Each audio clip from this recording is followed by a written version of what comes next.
7 নম্বর তাসবিহ হচ্ছে সুবহানাল্লাহি ওয়া বিহামদিহি। সুবহানাল্লাহি, আল্লাহর প্রশংসার সাথে সাথে কি করছি? পবিত্রতা ঘোষণা করছি। এই তাসবিহ করার স্বয়ং আল্লাহ কোরআনে কারিমে সূরা ফুরকানের আয়াত নম্বর 58-তে নির্দেশ প্রদান করেছেন। নবী সাল্লাল্লাহু আলাইহি ওয়াসাল্লাম বলছেন, ওয়া তাওয়াক্কাল আলাল হাইয়্যিল্লাযী লা ইয়ামুত।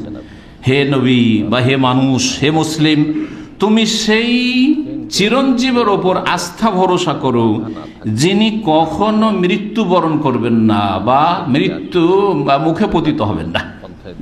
মৃত্যুবরণ কথাটি আপত্তি করা, আসলে বরণ করা মানে নিজের সাদরে গ্রহণ করা, তাই না? এটা আমি বরণ করে নিলাম। তো মৃত্যু কেউ সাদে গ্রহণ করেন না, ওর উপরে চাপিয়ে দেওয়া হয়।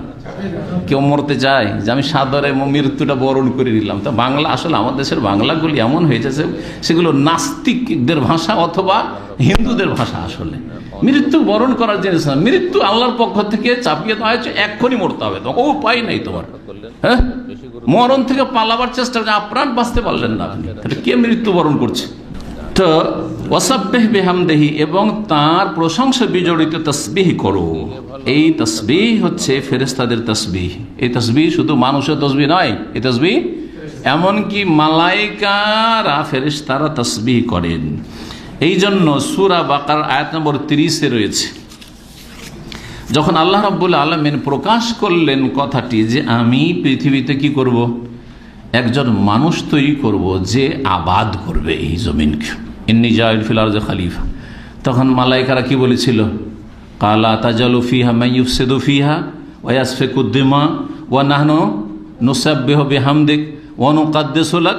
হ্যাঁ, আল্লাহ এমন সৃষ্টি তুমি সৃষ্টি করতে চাইছো আদমকে, আদমের সন্তানরা কি করবে যে যা করছে আজকাল? ফেরেশতারা বলেছিলেন। তো আলেমুল গায়েব ছিলেন ফেরেশতারা? না, ছিলেন না। তো তারা এই জন্য মুফাসসিরিনগণ বলছেন যে জিনদেরকে, জিনেরা মারামারি, খুন আর যত রকমের পাপ করতে হয়, তার আগে জিনেরা আল্লাহ পয়দা করেছেন, জিনদেরকে দেখে বলেছেন ওই রকমই না হবে, ওর চাইতে ভালো আর কি হবে। তো এই জন্য বলেছিলেন অনুমান করে, আর না হলে আল্লাহ জানিয়ে দিয়েছিলেন। হয়তো এখানে সংক্ষেপে বলা হয়েছে যে আমি একজন খলিফা তৈরি করব, তার অনেক সন্তান সন্ততি পৃথিবীতে ছড়িয়ে পড়বে, আর তারা অনেক ভালো কাজও করবে আর অনেক পাপ মন্দ কাজও করবে। হয়তো সব বলে দিয়েছেন, এটাও হইতে পারে। সব কথাই যে কোরআন আল্লাহ বর্ণনা করবে জরুরি নাই, এটাও অনেক তাফসীরকাররা বলেছেন। তখন ফেরেশতারা বললেন যে আল্লাহ, তোমার বান্দারা আদম সন্তানরা তসবিহ করবে, জিকির আজকার করবে, ইবাদত বন্দেগী করবে, এটাও করবে, আবার শিরক কুফরিও করবে, তারা খুনও করবে, ফাসাদ করবে, বিপর্যয় সৃষ্টি করবে, সমস্ত রকম অন্যায় কাজ করবে। তো দরকার থেকে ওদের তৈরি করা, আমরাও তো আছি, আমরা ওইসব করবো না। আমরা ফেরেশতারা না চুরি, না ডাকাতি, না বেঈমানি, না শিরিক, হ্যাঁ, কোনো পাপের ক্ষমতা নেই, পাপই করবো না। আমরা সবসময় কি করছি? ওয়া নাহনু নুসাব্বিহু বিহামদিকা, আমরা তোমার প্রশংসা বিজড়িত তাসবিহ করছি, ওয়া নুকাদ্দিসু লাক, আর আপনার পবিত্রতা ঘোষণা করছি। তখন আল্লাহ বললেন ইন্নী আ'লামু মা লা তা'লামুন, অতটা জানো না যতটা আমি জানি, আমি যা জানছি তা তোমরা জানো না। তো এই হচ্ছে ফেরেশতাদের তাসবিহ। তাসবিহর বাক্যের মধ্যে আরেকটি বাক্য রয়েছে, সেটা হচ্ছে সুবহানাল্লাহি ওয়া বিহামদিহি, 100 বার করে পড়া। এর বড়ই ফজিলত রয়েছে।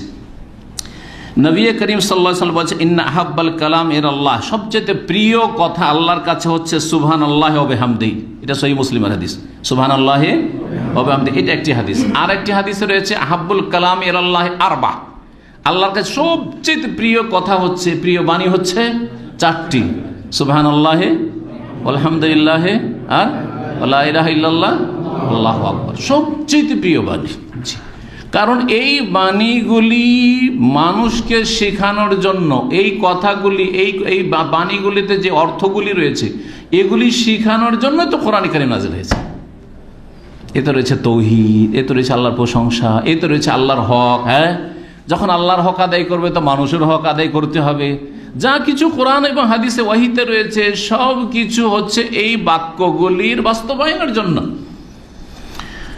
তো এই হচ্ছে নবী সাল্লাল্লাহু আলাইহি ওয়াসাল্লামের হাদিস। প্রিয় যে কথাগুলি আল্লাহর কাছে, তার মধ্যে একটি হচ্ছে সুবহানাল্লাহি ওয়া বিহামদিহি। নবী সাল্লাল্লাহু আলাইহি ওয়াসাল্লামের বুখারী মুসলিম আর একটি হাদিস, সুবহানাল্লাহি ওয়া বিহামদিহি যেই ব্যক্তি দিনে 100 বার করে বলবে, হুত্তাত খাতায়াহু, তার সমস্ত গুনাহ ঝরে পড়ে যাবে বা ঝরিয়ে দেওয়া হবে। ওয়াইন কানাত মিসলা জাবাদিল বাহারে, যদিও সমুদ্রের সাগরের ফেনা সমতুল্য হোক বা ময়লা আবর্জনা সমতুল্য হোক, আল্লাহ রাব্বুল আলামিন অসংখ্য গুনাহ মাফ করে দেবেন। এই যদি জিকির কেউ যদি করে, তো এই জিকির করবে আর ফরজ আদায় করবে না, তো মাফ হয়ে যাবে নাকি? এই ফজিলতগুলি কার জন্য? যার মৌলিক বিষয় ঠিক আছে, তৌহিদ ঠিক আছে, সুন্নাহ ঠিক আছে, আর তৌহিদ সুন্নাহর ভিত্তিতে ফরজ ওয়াজিব আদায় করছে, কাবিরা গুনাহ থেকে বাঁচছে, কিন্তু ছোটখাটো ভুল ভ্রান্তি দৈনিক হইতে আছে, আর সুবহানাল্লাহ ওয়া বিহামদিহি চলতে আছে, তো ইনশাআল্লাহ তাআলা সাগীরা গুনাহগুলি মাফ হয়ে যাবে। 8 নম্বর তাসবির বাক্য হচ্ছে সুবহানাল্লাহ ওয়া বিহামদিহি সুবহানাল্লাহিল আযীম, সুবহানাল্লাহ ওয়া বিহামদিহি সুবহানাল্লাহিল আযীম। এই তাসবিহ দিয়ে ইমাম বুখারী রাহিমাহুল্লাহ তাআলা তার সহিহ বুখারী শেষ করেছেন। সহিহ বুখারীর শেষ হাদিস হচ্ছে কালিমাতানে খফিফাতান আলাল লিসান, খফিফাতানে আলাল লিসান সাকিলাতান ফিল মিজান হাবিবাতান ইলার রহমান সুবহানাল্লাহি ওয়া বিহামদিহি সুবহানাল্লাহ। দুটো কালেমা বাক্য আছে, যে দুটো হচ্ছে খফিফাতান আলাল লিসান, জবানে বলতে খুব হালকা, কোনো ভারী না, কোনো মুশকিল না, কষ্ট লাগে না, মুখস্থ করতে কষ্ট লাগে না। আর সাকিলাতান, জবানে হালকা, আর দাঁড়ি পাল্লায়, নেকির দাঁড়ি পাল্লায় সাকিলাতান, অত্যন্ত ওজনসই ভারী। আর হাবিবাতান ইলার রহমান, দয়াবান আল্লাহর কাছে অত্যন্ত প্রিয়। সেই দুটো বাক্য হচ্ছে সুবহানাল্লাহি ওয়া বিহামদিহি ওয়া সুবহানাল্লাহিল আযীম, সুবহানাল্লাহি ওয়া বিহামদিহি সুবহানাল্লাহিল আযীম। জি, বেশি বেশি পড়বেন।